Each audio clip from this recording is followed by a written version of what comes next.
All right, so it's recording now, Natalie. So good to see you here. I'm not sure how much I showed in this unit, but have I shown you this guy singing in a bit in English and the other bit in Spanish? And yeah, so basically he switched from English to Spanish, right? At some stage, and everybody got happy, and we were discussing this in terms of cultural capabilities or whatever, different capitals.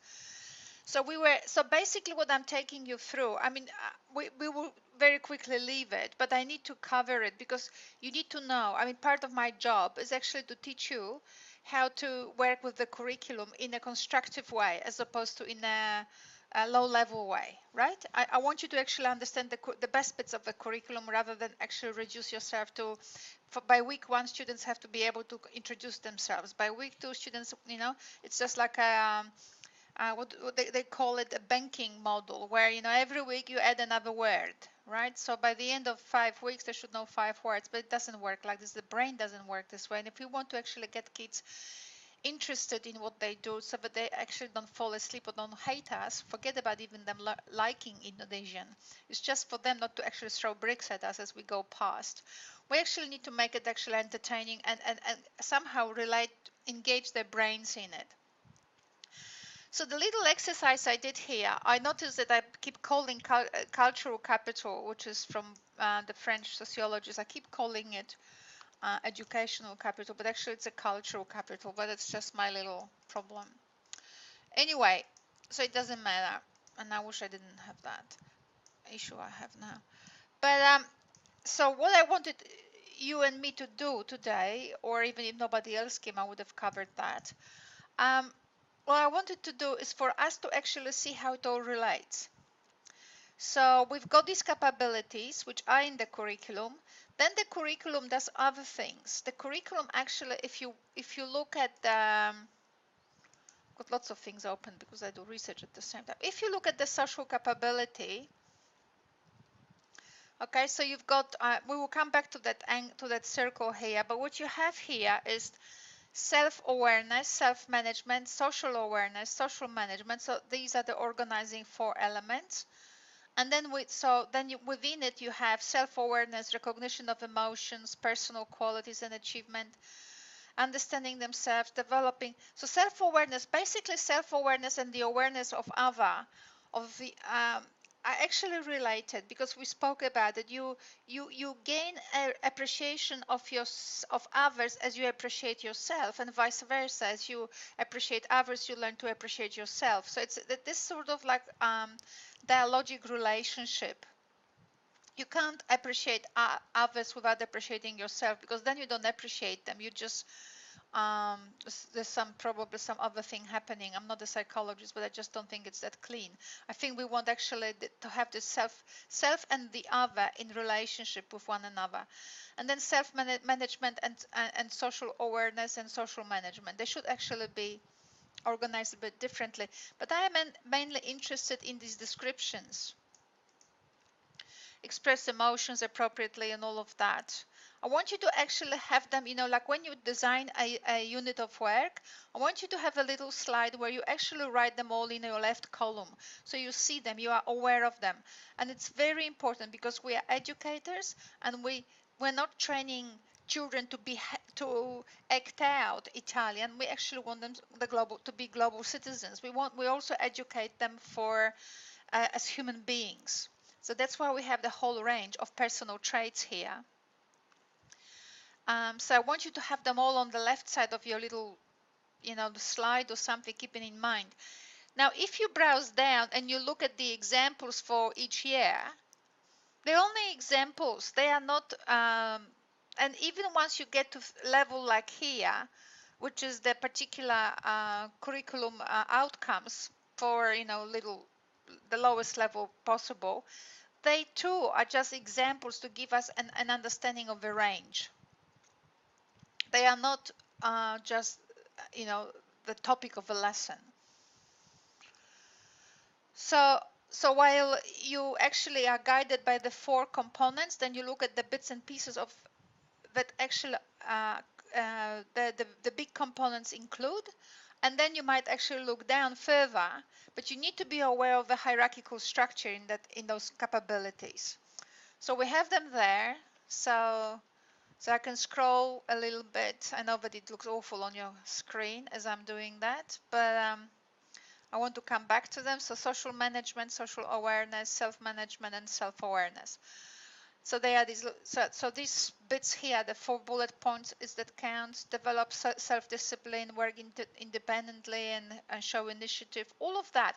All of this is important for children when they do a project. I mean, I'll show you other project, but whatever project they do with you, and we will be learning. And we will be assisting. I mean, we will be creating a learning environment where children learn through projects. There's no other way. Otherwise, we just basically make them reproduce or monkey out some chapters from books.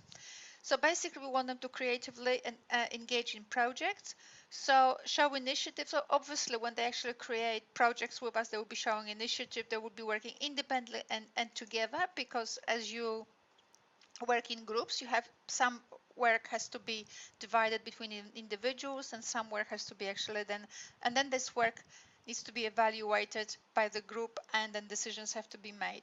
Become confident as they actually do things for the community and with the community and within the class and for the school and all of that.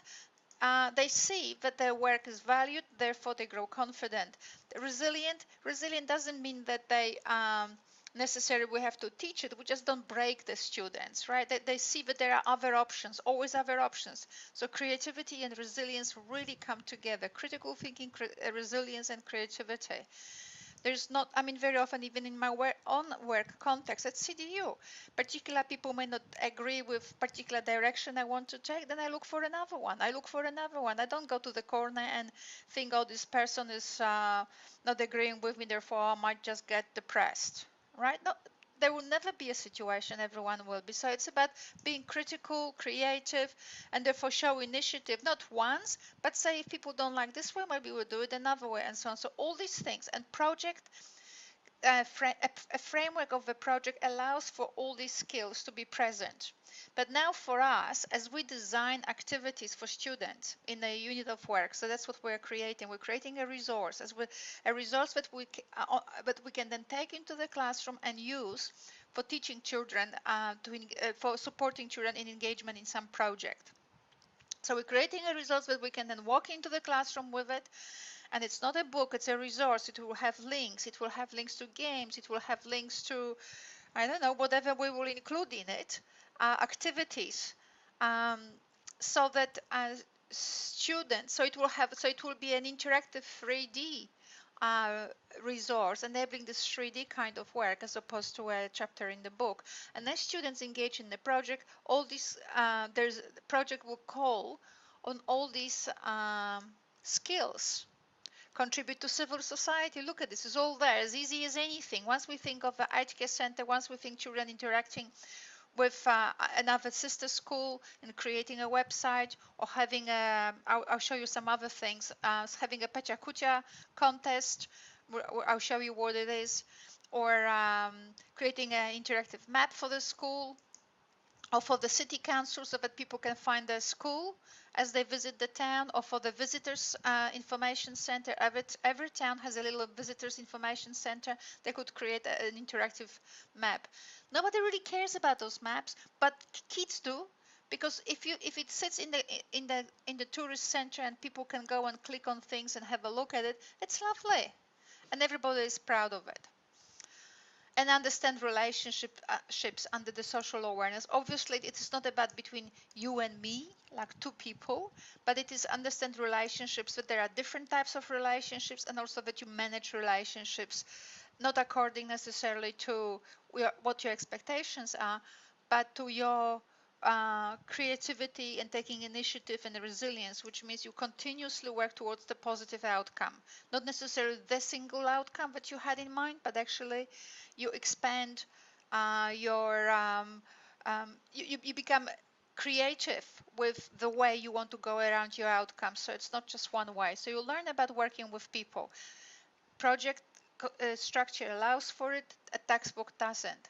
So this is what I just wanted to flag to you, and I'm a little bit speaking a little bit fast because I just want to get rid of it, but I think that we need to cover these curricular things because otherwise the, uh, the, the, the purpose of this unit, one of the purposes of this unit is for you to actually know the curriculum, and that's my obligation. Before we start being creative, we actually have to have a map. So I'll give you an example here. Are you all with me? Everybody is with me so far? All good?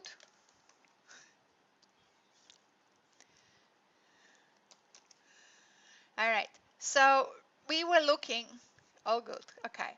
So just to remind us all what happened the other day. So we were looking at him, but what he was doing, he was singing in Spanish, right? And what he was doing, he was showing his cultural capital of speaking, of being bilingual, and he used it in order to actually relate to the audience and enhance his own status or a ranking, basically in the competition by actually um, being able to relate to more than one part of the audience and relating to them in a personally relevant way for those people. At the same time, he was also legitimizing the the Latin American part of America, which actually has suffered quite of discrimination. But what I wanted to show you is how to actually work with capabilities and the capital. So let's have a look first here. Well, first we'll look here. Right, so the curriculum, I'm just looking here just for as an example at the personal and social capability and on at the ethical understanding. Ethical and intercultural are put together, but let's keep them actually as the curriculum has them now. So we've done the personal self-management and social management. So you manage yourself as you are learning how you actually relate and manage with others, and the same about self-awareness and awareness of others. Understanding ethical concepts here, and then is what reasoning in personal decision making and actions, and exploring values, rights, and responsibilities. Well, I probably would have done better if I had taken intercultural understanding, but that's okay. Let's run with it as we have it. So when we look actually at this guy, and when we follow Pierre Bourdieu's things here, so cultural capital, so it's education, intellect, style of speech, dress, or physical appearance, all the kinds of things that when you see a person, and one look at them and you know whether they're homeless or whether they're well off or whether they're educated, there are bits about people that allow us to make assumptions.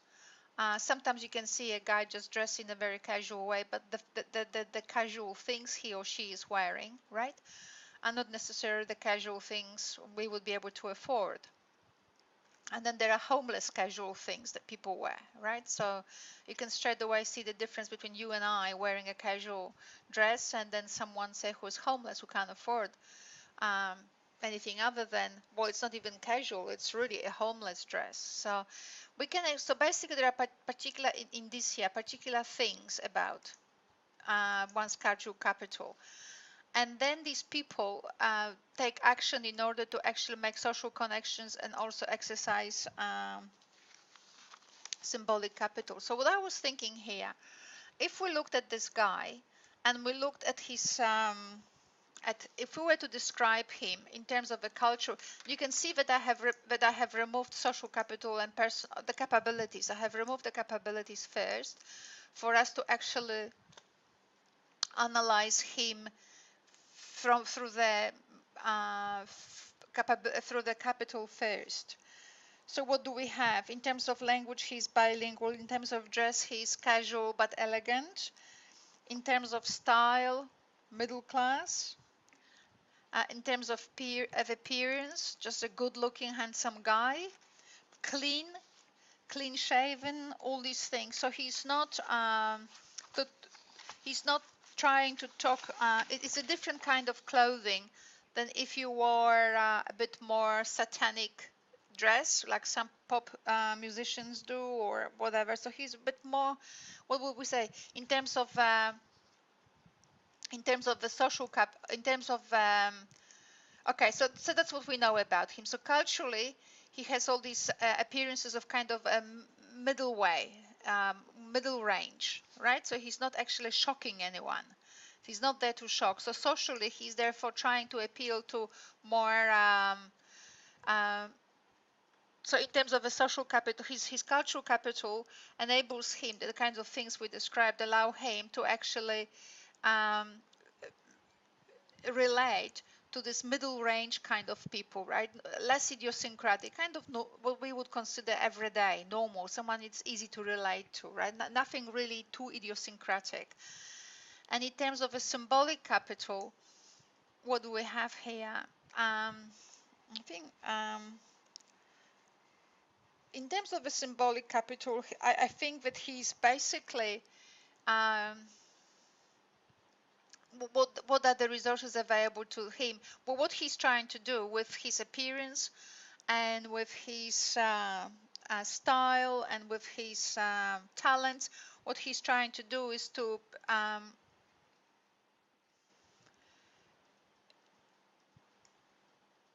be a pop star, right? A popular, hot pop star. That's what he wants. That's the effect he wants. That's the message he wants to come across with or give to us. But then if we actually look at him in terms of personal and social capabilities, or if I wonder whether I could actually paste that thing. Oops, I couldn't. So in terms of social and personal capabilities, what we would say to him about him, that this kind of like middle class and middle range, not too idiosyncratic look was basically it reflects particular it talks to what we were saying, but it talks to it talks to a kind of audience that is sitting at the X factor, and most people are just sort of what we call normal, average. Other people are a little bit outside of the average, kind of bit more what we will call them individual. So personal capabilities. So what were the personal capabilities? Let's have a look here.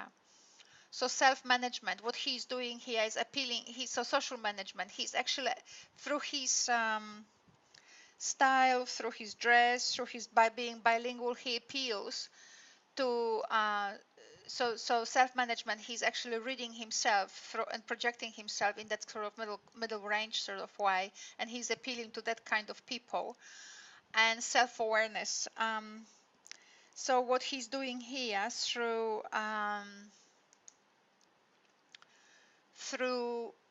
the use of a different language and through what? So through those different forms of capital in terms of social of the personal social capability, what he's actually showing that this is how he understands the audience, and this is the type of audience he's trying to relate to, and this is the type of audience that X Factor is attracting, and this is the type of audience that he wants to seduce in order for them to vote for him and actually like him or fall in love with him. So then we could also look at the ethical understanding, and then his clothing and his way of being will show us not necessarily how he talks about how he reasons and so on, but how he actually is non-assuming, and how he might be he's trying not to offend people. He is whatever qualities we can come up with. Now everything is in a gray area, and then of course when we will go now into intercultural, we will talk about the awareness of in, the Latin aspect of American history, and so on, and through the symbolic, he's actually addressing that inequality that persisted in America for quite a while, and maybe still is there. So now, the point I'm making here, there is nothing right and wrong about the descriptions I'm using, because as you see, I have written them out for myself in detail, and obviously if I do it in a month time or 2 months time when your assignment is due, I probably would do it really well, but I don't want to do it really well. What I really want you to do is actually think about the orientation, a direction, a support these abstract terms give you to think about what kind of um, games, what kind of activities, what kind of resources we will put inside of this resource we're creating for these capabilities and for these different capitals to be present so that children actually learn how to work with those different forms of capital in order to act as socially and personally aware, as ethically aware, and all of that. You see what I'm saying? So there's no right and wrong answer. If you produce a resource, and when you talk about it, how you designed it and why you designed this particular way, why we have particular resources in it, and how do you integrate them in activities so that children get benefit out of them.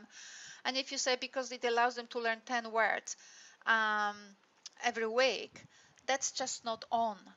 Words don't have meaning. Words are actually, they have impact. They don't have a meaning, they have impact, but the impact will depend on how the other people actually who might actually be aware of all these historical, social, and ethical histories that native speakers actually bring with them into communicative contact. You might actually sound silly or offensive or unaware, uneducated, and all of that. So we have these abstract terms for us to actually see the range of activities and the range of resources, the range of awarenesses we need to actually incorporate as we create those activities and as we engage children in those units of work, so that our kids, when they come out from our courses, they actually become global citizens, aware, educated, as in, you know, um, civilized, for lack of a more powerful word, really. We want them civilized. We don't want them to be just wild, running around and saying English is it, right? Or the way I live, everyone should live my way, because people get very easily offended when it's not their way. All right, so that's basically how I would like to cover it. Now, the reason why I'm saying all of this, it's because not only these things are in the curriculum, but the history of second language teaching, including ESL, is filled with methods which basically saw language as words organized by grammar, and most of the thrust of language teaching was on increasing students' vocabulary and enhancing students' control of grammar. Vocabulary and grammar, vocabulary and grammar, vocabulary and grammar, right? We're over those days in every way possible, right? So the pedagogy, so quality pedagogy in second language teaching is over that era, and the curriculum is over that era. So this is like, if someone talks like this is like bringing dead people from the grave and basically walking skeletons. We're having walking skeletons in the room. It's not appealing. It's not actually applicable to the current context. So that's why I wanted you to actually look at the curriculum with a bit more of a less stressful eye, and just actually see that this is all manageable, and it is not like that you have to have the answer for each capability or for each capital. I'm bringing the capital in so that you to enhance your vocabulary in relation to which you actually address those capabilities. So things like that, dress matters, education matters, intellect matters, the way people carry themselves, the way people walk, all of this. There are particular ways, that traits that people display in order to display allegiance to a particular social group, in order to actually have a particular impact, which is the symbolic capital, to exert that capital. So I brought in this concept of capital because it's a concept that actually made Bourdieu. Bourdieu became very famous because of this, and it's a wonderful way for us to think of what happens at the level of capabilities in relation to how people play with these different types of capital. And that enhances your vocabulary, it enhances your tools for thinking what to put into a unit of work. So just to stress again, I think I'm repeating myself, but I just need to probably, I feel it. There is no one arrow from one thing to the next. I would not necessarily require that you just make it everything like crystal clear.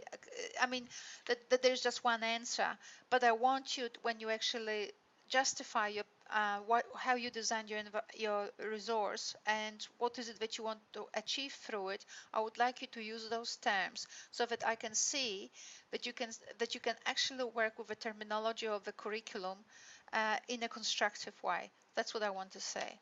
So I think that I'm just gonna leave these things at this very second for us to start playing a little bit. Well, we will come back to it, but just the theory itself, I just want to leave for a moment. Now, everyone, I just would like to hear your comments. Are we happy for now with it, or?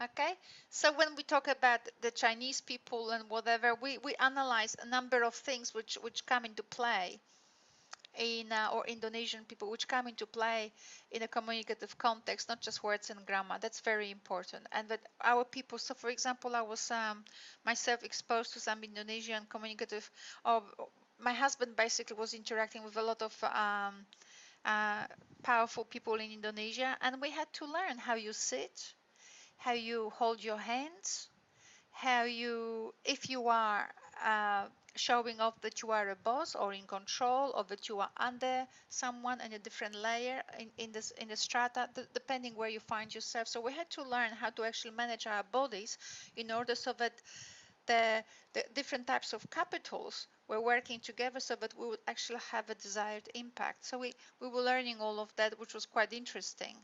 It works in English just the same. Um, when you speak English, you're not aware of it. You're not aware of the different things you actually take into account. But once we work with those capabilities and capital, and we will work today a little bit more, but in a practical way now, that will you become a bit more fluent in that use. But at the same time, as I said, there's no one answer. What the only thing that I want to say is you're working with them. You're trying to actually somehow think of an activity in bigger terms than just words and grammar.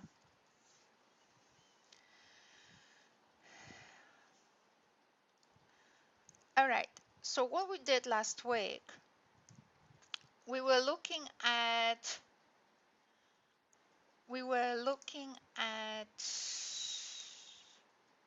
this activity, right? Were we doing that? Or we were looking at many activities. So for example, we were looking also at were we looking at the HK Center? Which one were we looking at?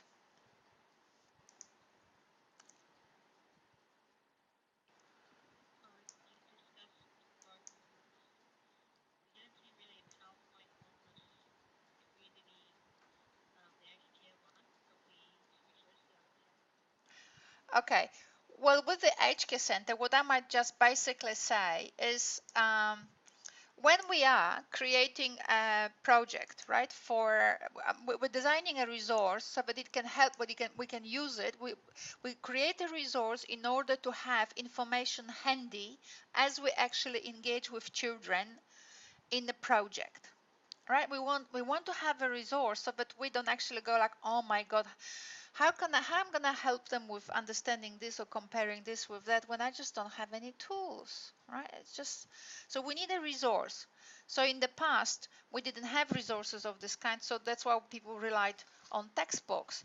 But we never wanted to have textbooks. Ever since the 70s we had, and maybe even earlier, we hated textbooks, but we somehow in schools where maybe in private schools we weren't so text reliant, but in public schools since the 70s we were doing everything to break away from this holy textbook. So basically we have a project with children, and I spoke to, so let's stick with the HK Center this very second, okay, because it's an easy one. So what did I say? You can use, in order to interest children in an HK Center, what you can actually start with is with Google Maps, right? Just keep giving me feedback because I'm not sure whether I'm heard. So we started with Google Maps. We identified the school, so Parap Primary. Have we done that? Do you remember?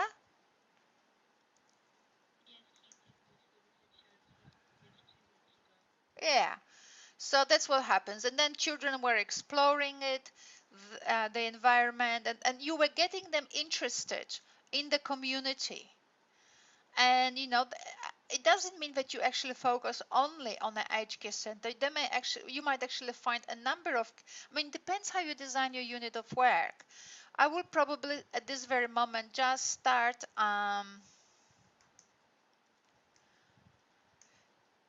para-primary and para-preschool. Okay, I didn't know that. Okay, so I would just focus today on the aged care center, but you can actually create um, um, you can engage in a unit of work more than one community, and probably you will in any event. But let's hold on here, hold to this one. So what we want children, we want community orientation, because when community orientations, we'll be thinking about indigenous culture and history, and we will be thinking about the Asian connection, because these are our priorities. So let's assume that we're teaching Italian, so that we hold on to the idea that it is difficult to have an Asian connection, but we now know it isn't, right? We've covered that too. So we engage children, we explore the community, we explore the school. We might actually even start talking about them. How do you call school in Italian, and how do you call this? It's a square. This is a building, and how do you write parap and so on? You can actually do that, and you could actually invent an entire activity with children just basically by saying, this is Parab School, this is a swimming pool, this is my town, I am Ania Lian, and I live in Darwin, and this is my school, and this is and what is your name? My name is David. What is your school? This is my school. Where is your school? My school is in Darwin. All of that. You could actually create an entire thing, an entire play thing, and you could actually do it so well. But because I'm showing you different things today, but you could do straight from the maps. You can go to this silly thing I created some time ago, and basically create your own version of, hello, my name is Sam. Hello, my name is Sam. Right, and then you record it, and they will say my name is blah blah, and then you could actually pull out with the software I'm using, which is Snagit, or software of it's like $50 or something the school can buy. You can pull out specifically from the Google Maps some pictures, and children can click on it, and on those so children can click. So you copy the picture, right, from the Google Maps. You can enlarge it, and you can copy pictures, and you can call them something. This is this, this is this, this is this, right? And you can put these things in your PowerPoint, and children are playing with it and then recording their voices and so on. And you can actually even find a song somewhere about the little city of Darwin, or whatever, or something interesting, right? So all of a sudden, before we even got to the unit of work, we actually did a lot of language work. So just to get children interested in the language, because they actually want to have language. You can actually even get to the point that you show them the photos from that, so they at the same time learn ICT skills. They learn how to work with the Google Maps. So they click on different photos that come with Google Maps around the school area, and they get all excited. They see their school every day, but nothing like seeing it on the computer. Oh my God, it's like being on Mars all of a sudden. So, so you can see how much children can, now this is my computer because I have no idea how to go back to the map. So, so children can actually, hello? Yeah, yeah.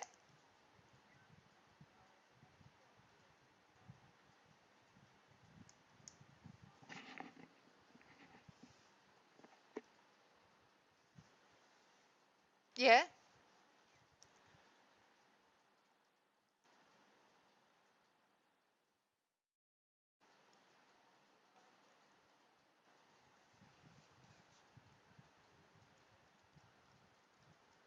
Yes, but make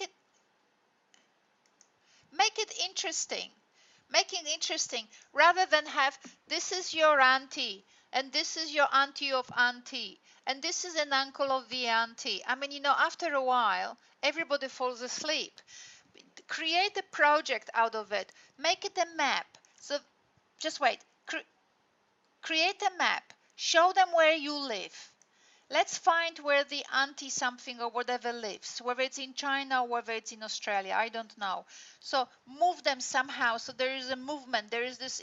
I mean, they do Google Maps outside of the school. They do iPads outside. I mean, all the family I am related to, the kids since the age of 2 are sitting on iPads, right? So they fluent at it to a degree. So what I'm saying is, if you make it interesting, if you draw them in, if you implement many skills, so then we're not talking about the auntie and the uncle, and auntie comes from Shanghai and uncle comes from Burma or something. I'm just making it up. What it becomes is an exploration of your environment in relation to Asia. So the cross-curricular priority here is not about learning about your family. That's not the cross-curricular priority.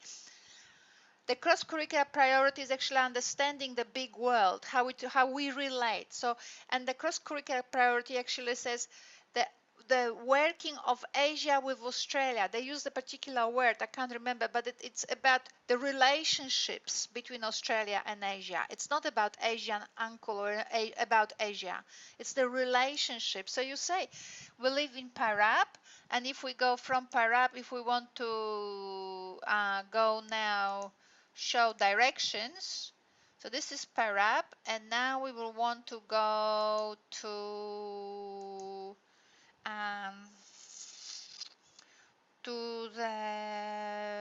Shanghai.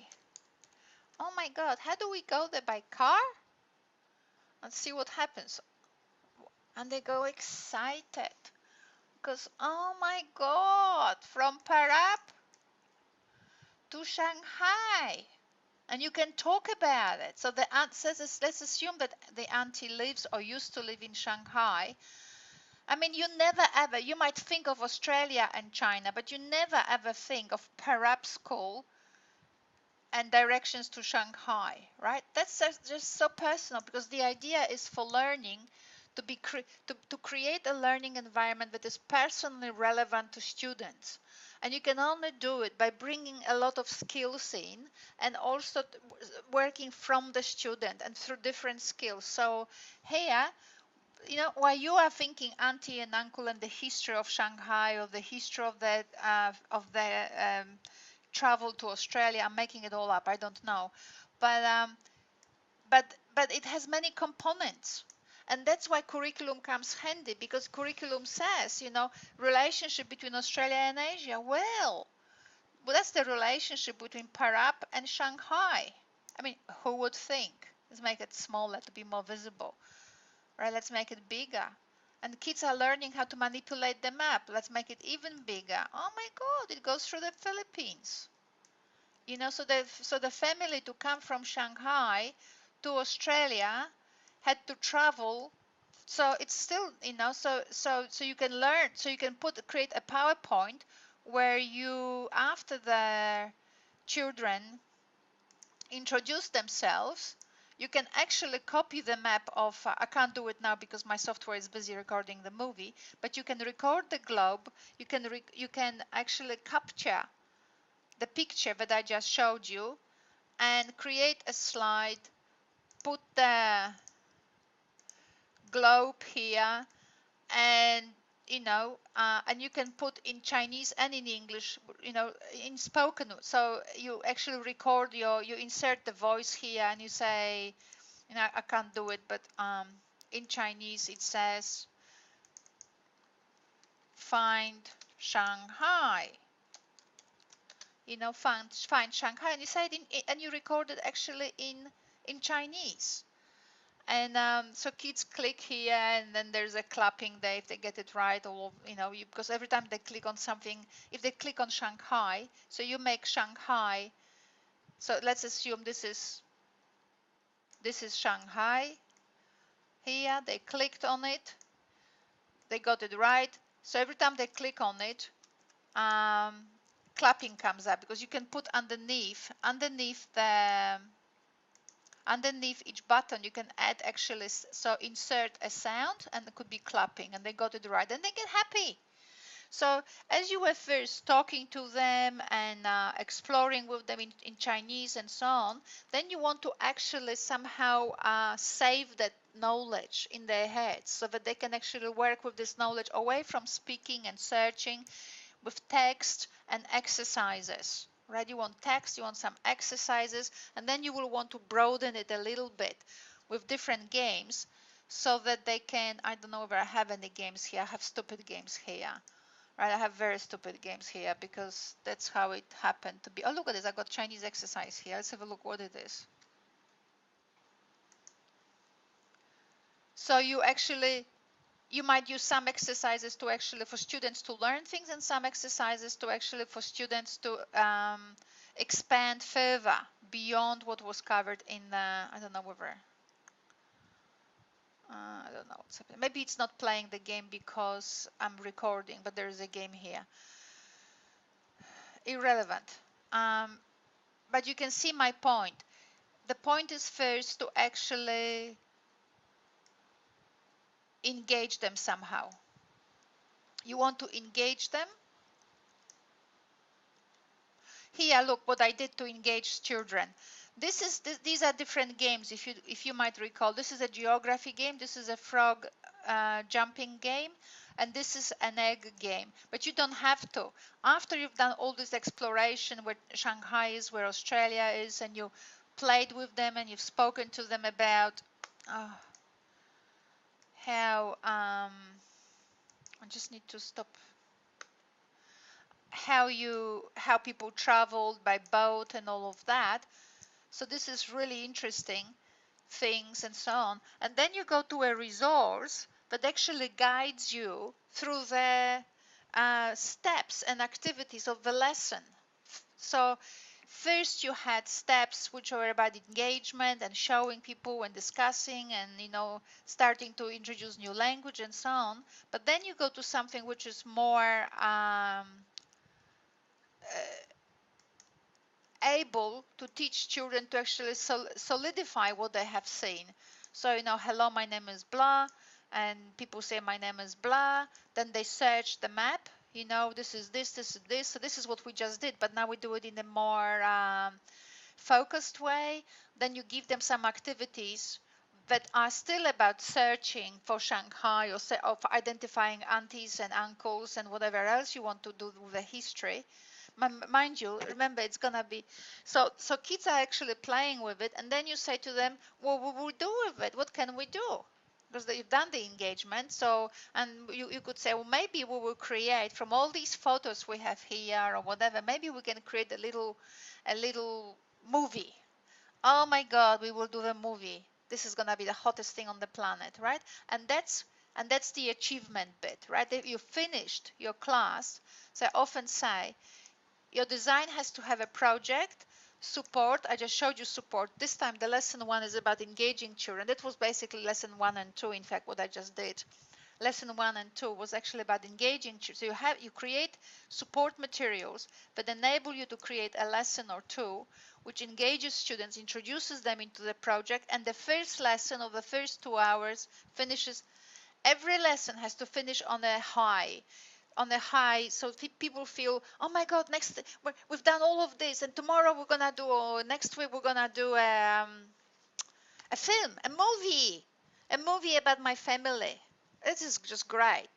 And again, what you will do, when they come back, you will use your resources for supporting children about what happened when and how and why things are done and all of that.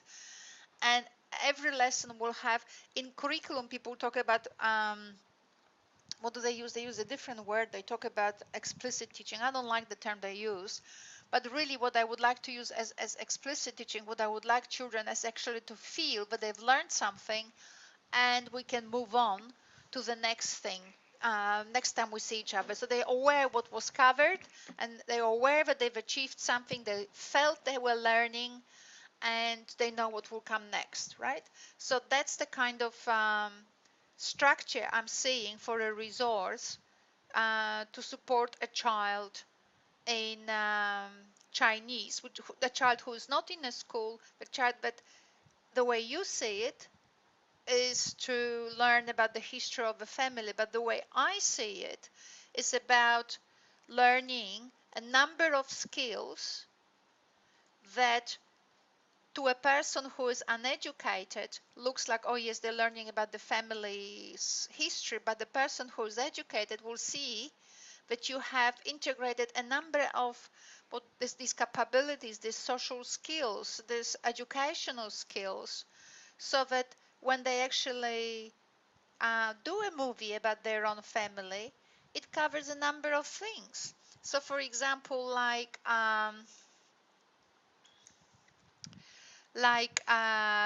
Asia component. So learning about where Shanghai is and how long it takes, and do you go by boat, and how long all of this is, and whatever. But they could also create things like talk to you on Skype. So you could actually record a little movie how to you or to their family.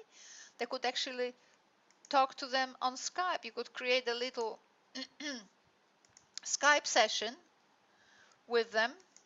You could create a little Skype session and they speak Chinese to the mom, and they could record it too. So it's a way of actually talking to someone in China or talking to someone who is of Chinese origin in Australia live, and you prepare them for the discussion. So they learn in terms of the curriculum. They learn a number of capabilities.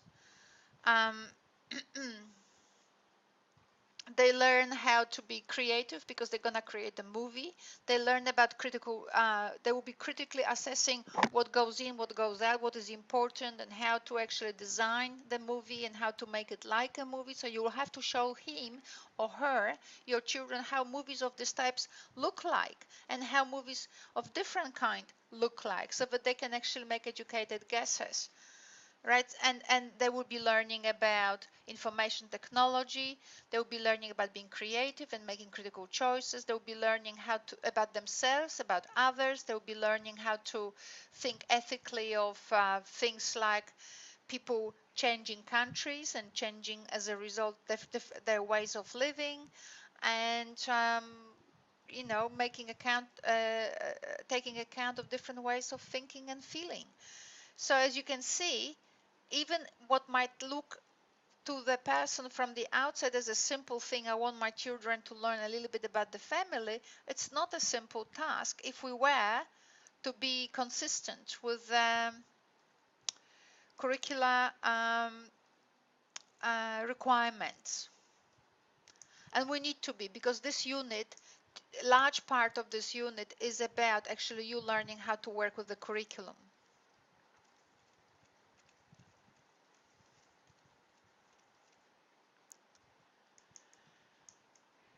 I'm just reading. Okay, so Bernadette, I'm just gonna read. So fishing, camping, and I just have to have a look what you're saying. I'm gonna paste it into the slide so we all can actually look at that. Doesn't look good, does it? I'm just gonna make it bigger. Hopefully it's visible.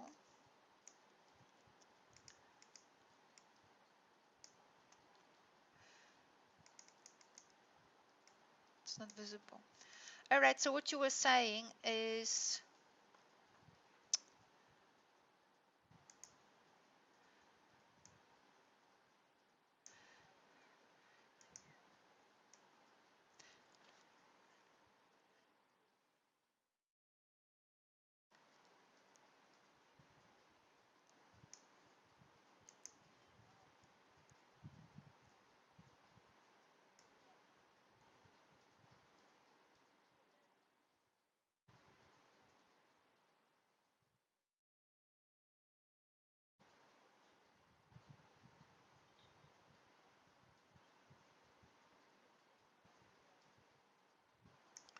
no, no, no, no, no. It's not that simple. It's not that simple, Bernadette. The children are not learning just Chinese. Okay, so that's the first thing. This is the point of today's class. The children are not learning just Chinese. They're learning how, through Chinese, they become more global citizens. They're not learning just Chinese. So, and also when you say they can learn about quad bikes and camping, fishing, yes, but remember, not everything in one unit of work. You need to be very specific where your unit of work is taking children. And you might actually, before you, I mean, you're not in a school, but you might actually create a few of them so that to give children opportunities. What will we do today? Will we look at the Chinese people, you know, how they actually, do you know how the Chinese people came to Australia? And they go, no, by boat, or they'll say by plane. And you say, not 200 years ago. And they go, why not? And you just like a parent, you just draw them in. So you create a resource like we just did about Chinese people coming to Australia, and then you actually do get them to the point that they actually create a movie about the family. But be very specific what a particular unit of work is to do, so that the resources you collate together and the activities you create, and I'm suggesting that we will design them in the PowerPoint, because then you can actually display it on the whiteboard. And just like I do here in the My Village, for example, video, I can actually take you out. You can, as you have this displayed on the smart board, you can actually take children outside of the smart board simply because of, so either you take them outside and they play a game, which is actually teaching them something like this. They want to find the community on the map in Australia, which is what they do right now, right? And you have to click somewhere, right? So you have taken them outside, or they can actually, like with Sam, they can play inside by, for example, doing, did you play? And then you go, what happened? And that all could be in Chinese, this little game. Did you click on start? So these are the sort of sentences about an activity you want them to do. So, did you see the earth? What happened? It was there. You know, you teach them, I don't know, did you see something, or whatever, what happened? Did you click on start? So you just teach them to tell a story about what they did, and you do it in so many different ways that by the end of this activity in the PowerPoint, they can say it when they are asleep. But you see, in the past, this would be the only thing they would be doing in a textbook. Whereas here, they've done games, they have explored the planet, the Earth. They explored different buildings. What they learned, what relates to what, and then at the end, you teach them through different games and through different activities to actually say things or hear things, so that they actually can start being a bit more fluent in the use of the language, and it actually solidifies itself in them, as opposed to just hearing and it just goes over their head. So everything, yes, you can do everything, but you need to be very specific about what you want to achieve, so that you don't have every game in that PowerPoint. So you don't have every activity, every movie. And if you created a movie, it has to have a purpose in it. So what will you do? You will show them the movie, and then what? So like we have with My Village, you know, they explore what the village people look like and what do they do. So through different exercises, they will be exploring the life of a village. But so what? The idea is here that they can actually create something. So then once they explored the village in relation to what people do there, so the first phase, you don't make them explore all the 77 slides I created, because that would be just boring.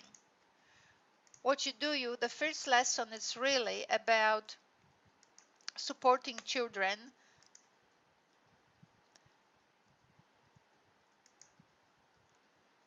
It's about engaging. So the first thing you want to do is to engage them in an activity, so that they actually agree to do a project with you. So first is really the engagement. You need to engage them, and you use the resources you have and the internet and whatever else comes to your you know, imagination as relevant or as good. So you use support materials, which you will include in your resource, or you just say, now we just, you know, the first thing you will do, you go to the internet and you will explore the community around your school or around your house or around the place where your uncles live or something. So you say what activity will be, you have resources all specified, and you have a little game with children, game in a sense like interaction. It doesn't have to be a silly game. Like, I'll show you a silly game, okay? So it doesn't have to be a silly game for its own sake. What it is, nothing is for its own sake. What you want children is actually to do whatever you make them do, so that they actually agree and feel that it was their idea to do a particular project with you, right? That's what you want. You want them to actually now engage with you in a bigger activity, right? You want them to actually engage with you in a bigger activity. So you start with the support, you get them to create a project with you. They will be really happy after they've done all this exploratory work with you. And because they're happy, they will feel that they have, oh, I can't turn it, that they actually achieved something. And that would be your lesson one, which is the engagement. And maybe also you can actually decide with children what will be next thing you will be doing with them. So maybe tomorrow what we will do, we'll bring all the photos and we'll just collect them, or we do something, right? But even though you might agree with children what you will be doing next time, you still create more resources so that as children go around the project, they can explore different elements so that they feel supported in the way they go about the project. I might today, because we're running out of time, what I am really happy with that sort of introduction to the how to start the project and to give you an idea. So you now basically have an idea about the map. You need to have a map for designing your project. What goes in, you have particular terms you can use, and that will be your justification. So it's always curricular justification. So you've got the map that shows you how to think, your capabilities, and you know, there's a technology as well there. I mean, I didn't include it here, but there is a technology. So all these things enable you to think laterally about the kinds of skills that you can actually engage in order to actually get children involved in the project. And then when you design your unit of work, you have to think of this,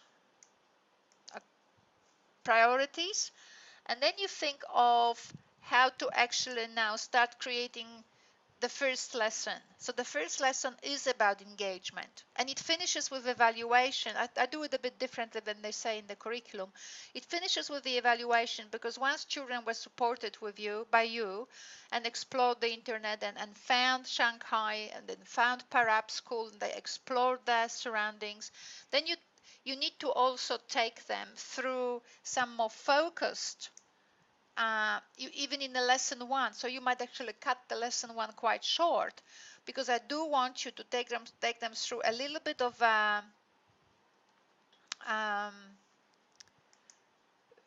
structured, even if they're as small as my name is Sam, and this is Shanghai, and this is, you know, and this is Parab. I can't do it. Okay, so this is Shanghai, this is Parab, and then they take the arrow and then they draw the arrow from one to the next, right? Just like they did in the on the real map. All of that, and then they will say my school is in Parab, so it's here. My school is here. My auntie lives here. So you create a little thing here. So they say, so you see how you create your own exercises? It doesn't have to be from the internet, but it can be just basically here. So my school is here, my auntie lives here, So we've done, my name is this, what is your name, this is Shanghai, this is Parab, my auntie lives here, I live I live in Darwin, my school is in Darwin, my school is in Parab. That's quite a lot of words for the first day. And then you can diversify and create a little game. So if you wanted to, you can create, I mean, pick any of those fun. I mean, I have here a collection here after this resource I created, all in ESL. But yeah, so so there are games, for example, on the internet, which are interesting, but in and of themselves, they're quite stupid. So if you play a game like this one, I don't know whether it's the one. No, yeah, this is it, and you can't see it because it's very. I can't play it on the internet. Okay, I can't play the internet as I'm recording. I don't know why. That's the software I'm using. But in any event, you can think of a particular game on the internet that might be actually good, so that children can actually learn about I live here and you live there, and my name is Ania, what is your name? There are games like this everywhere. And then you can actually do things like I did here, you know. There's a recording saying, um, okay, so what I did here is this recording here says, uh, um, ask a question, and then the student has to record the response, right? And then you can have some writing, so then the student can do some writing. So it's actually a bit gradual. It's actually more complicated than I'm showing. But this is just an example of how to actually move on from the map of Shanghai and Australia through to more structured activities which actually enable children to control the language.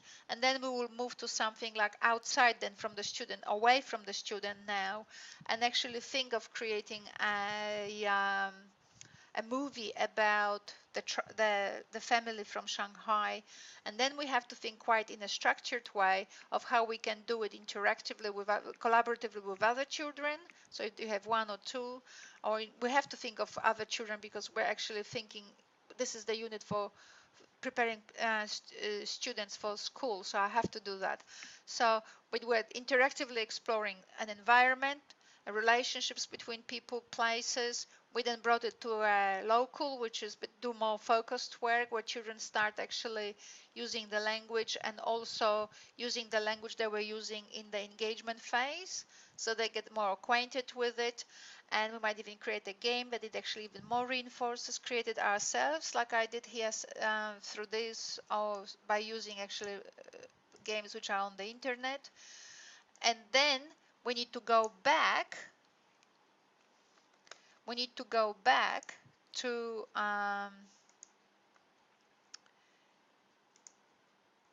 design of our design here, and for lesson 2 we need to now come back, think of how we can create further activities in lesson 2 then that also again take account of all these different capabilities and capital, and engage children, and maybe engage also external people. So it will be the Chinese community or Italian community or indigenous people as well, to learn from indigenous people how they actually travel to Australia, what stories they have about traveling to Australia. So even though I understand, Bernadette, that your contact is very personal, I cannot focus this unit on home schooling, which doesn't actually integrate all other aspects of the curriculum. So we need to think of when we create an album or a vignette about people who came to Australia, we actually might explore on the internet, especially on YouTube, and also invite maybe indigenous people and listen to their stories of how they came to Australia. And some of them will tell you that they've always been here, some of them will tell you that they came by boat, and all of that. So it's very important to actually, when we create lesson 2, we don't get too much overwhelmed by the idea that we need to teach them vocabulary and grammar.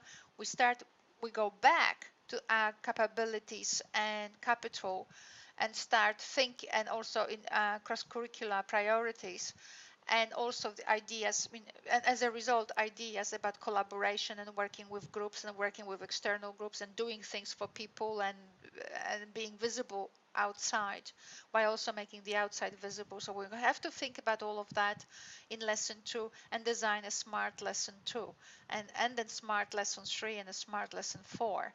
So there, just to summarize, the resource is to be it's a suitcase. It's the thing we take with us to the classroom. And you know, when you actually are in school, you have a number of them, so that as you play with children, you say you engage them in different activities, and then the particular project that you think the engagement phase has actually activated, you might pick a particular resource you created, and that you will use for helping as a help, as your crutches to enable children to go through the project. And yeah, I might actually spend more time on the details of it next week, but this should give you a pretty good idea what I expect in a resource. In fact, you could probably start creating it. You're probably quite ready. Okay, so Shahruddin, I don't know what the mind map is.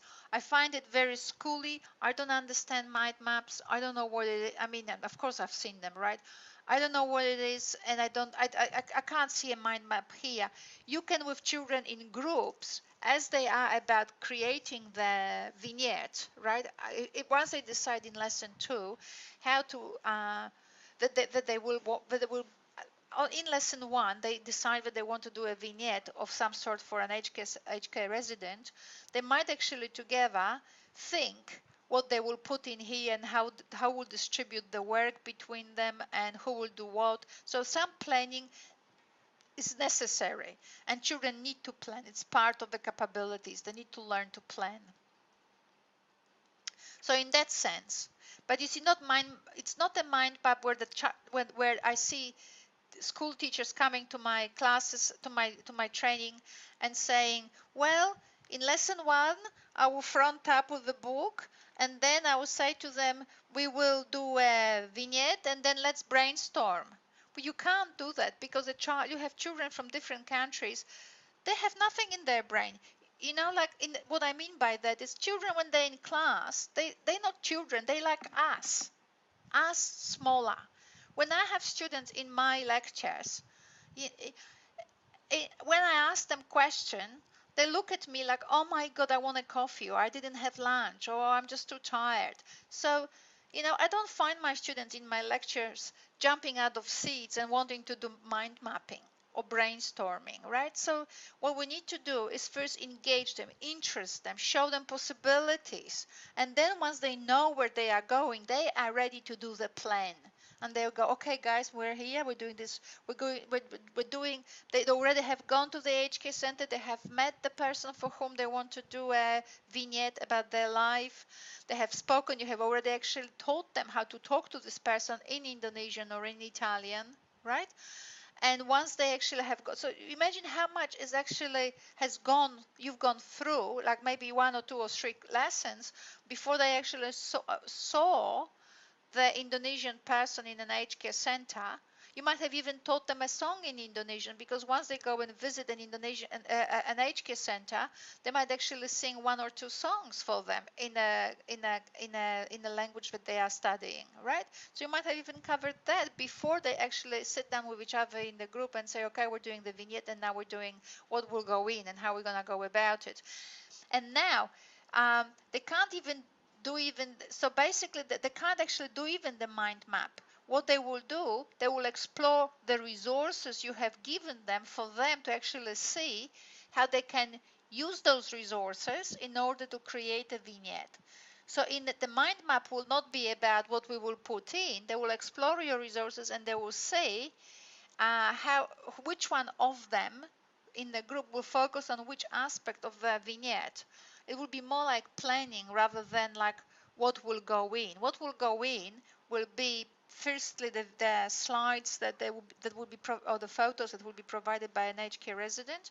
But at the same time, what will go in is the things that you actually yourself make available to them through the resource, so that they actually are not reinventing the world. They actually can work with the materials you provided them with. So for example, just to make a point, to make it more clear, in this particular game, I mean, I created this game because my students, ESL students, had to create a lesson on teaching children adverbial phrases. And I really just didn't like that idea, because I think that that learning a language is not about learning grammar.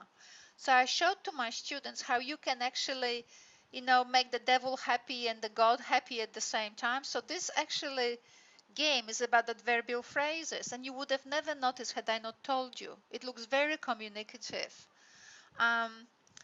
So the resources I gave, so the resources that children were given before they learned about what goes. So as they talk here and learn how to talk with and use adverbial phrases in what context, right? So they as they actually, before they actually even think of adverbial phrases and where they go and what they do, so brainstorming, I'm giving them the tools to have a look at. So as they play with different games, they learn. They actually, the egg was in the basket. You threw the egg into the baskets. The baskets were at the top. So all these endings of these sentences have actually adverbial phrases.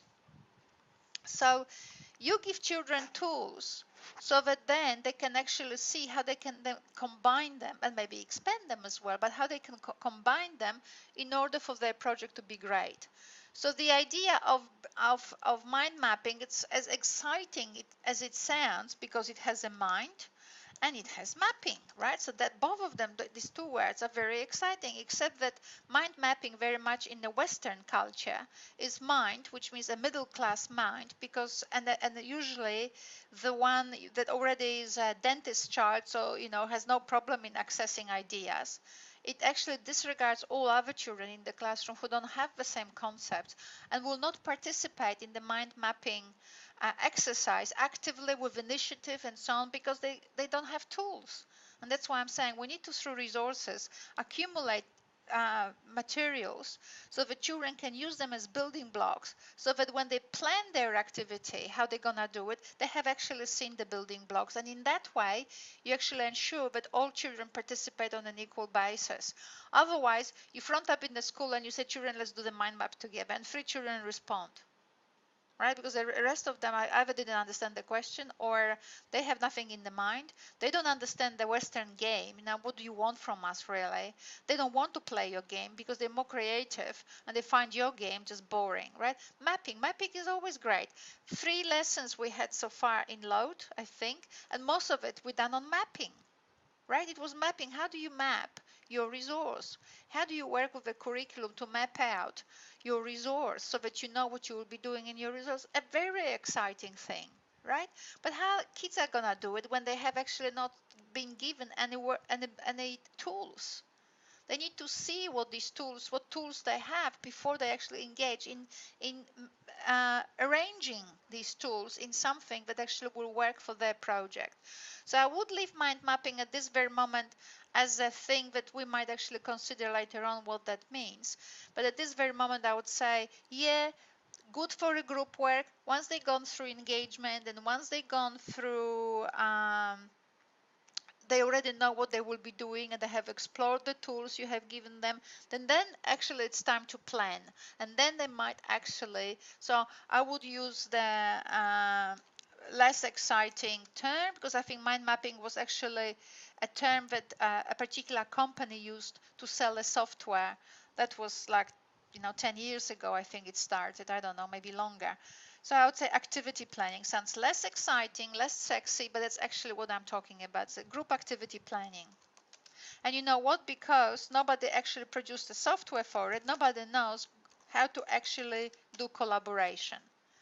So, I mean, I'm taking you now into a postgraduate course level, but basically in education, and especially in literacy and language teaching, but in education in general, we talk about collaboration. But what we mean by this is putting people together to make them sit together, and hopefully a group will come up with something. And we know out of 6 people, 2 people are working. That's just about maximum. and we have no theory of group activity. We have no software for group activity, because all this time we were buying mind mapping software, and we know all about mind mapping. And we do mind mapping all the time, right? And we just don't know how to do collaboration. But that's just me being sarcastic. And that's why you don't hear these terms from me, because I just take you step by step. I want to have it all ordered so that we know this is how you engage children. This is how you end the engagement phase.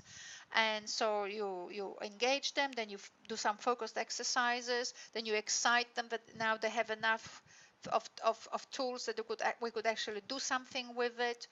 And you can even show them the screen of the things they'll be exploring, next time we see each other, all these interesting things they click on, like an egg and a frog and the map and whatever. And these are just examples that I've created in 2 minutes. You will have more time as teachers, and you will be a bit more detailed, a bit more imaginative. So literally this game took me like half a day to the whole thing to create, and so I don't know how many slides. So it's not difficult, but you probably would do it in a much better and more focused way and more inclusive way than I did. So we're doing step by step, so you know what you do at each step, and we don't use any magical words like mind mapping or brainstorming, because they are all driven by software companies, and you might have not known it. I don't know, I'm old enough and I've been in the industry for long enough to know, but mind mapping, everybody thinks they know what it is, just like they know what's collaboration. And in fact, if you look into the literature, people are fully aware they don't know how to do collaboration, but they just don't know it's actually a theoretical term and needs to be solved theoretically, but they just don't, because they wait for another software that will be called group mind mapping. Right, that'd be sexy. Group mind mapping, mapping the global mapping the global mind. Oh, that's a good one. Mapping the global mind, mapping the global mind. Oh my God, everybody will be buying it. Anyway, I think we'll finish for now. I would like you to start developing your PowerPoints or your resources and submitting the drafts, even if it is just the rationale or rationale and the first lesson or rationale and the first resources for the first lesson.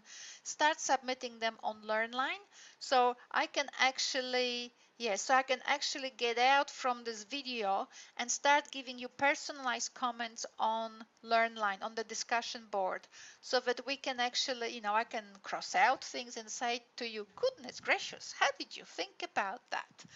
That's a joke, I wouldn't do that. And also you look at each other's work and you give each other's constructive comments. One thing I've been saying to everyone, because I learned a little bit having had a confusing experience once with my students.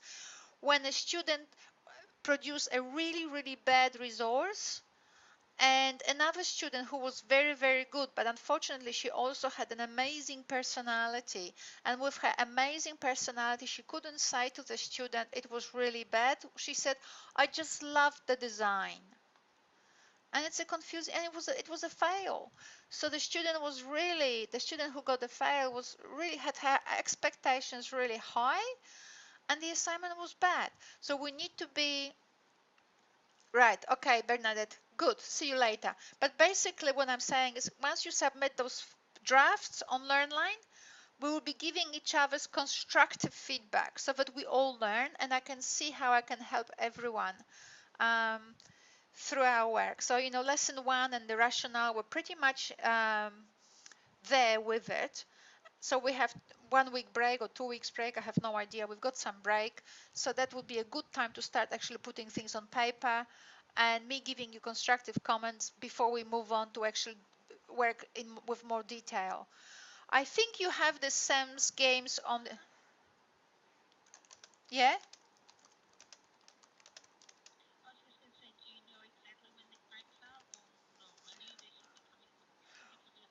Well, the break is definitely next week, right? So after Easter, we always have a break. I'm just never sure whether I think it's 1 week only. It's just that sometimes I used to get confused and I used to take 2 weeks off, but I think it's always 1 week.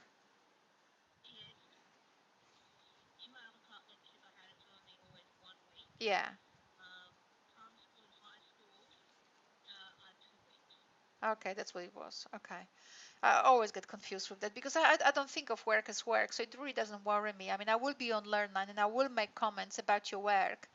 So for me, it doesn't really matter. I'm totally, whether I am in Darwin or somewhere else, I still work and it's irrelevant to me.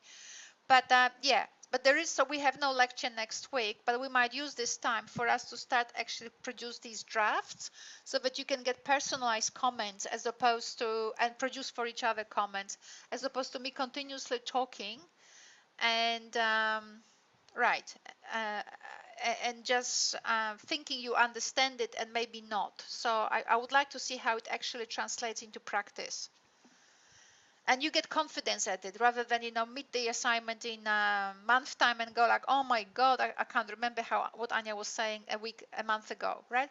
Just to start putting it in writing.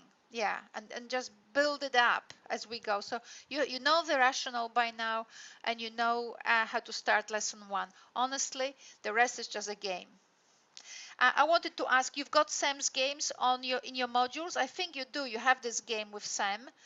I think you have those games somewhere in the in the modules, um, so you can download them to you and maybe play them. Or I might upload them into the announcement just to make sure you have them. Yeah. All right, guys. Thank you very much for your time, and I'll see you on LearnLine now. Okay? Discussion board assignment 1 drafts, and we'll just go with it. And don't be embarrassed. And yeah, any stupid ideas, any silly ideas, doesn't matter. It's just let's have fun with it. Because if we do, everyone else will. All right. Thank you. Bye.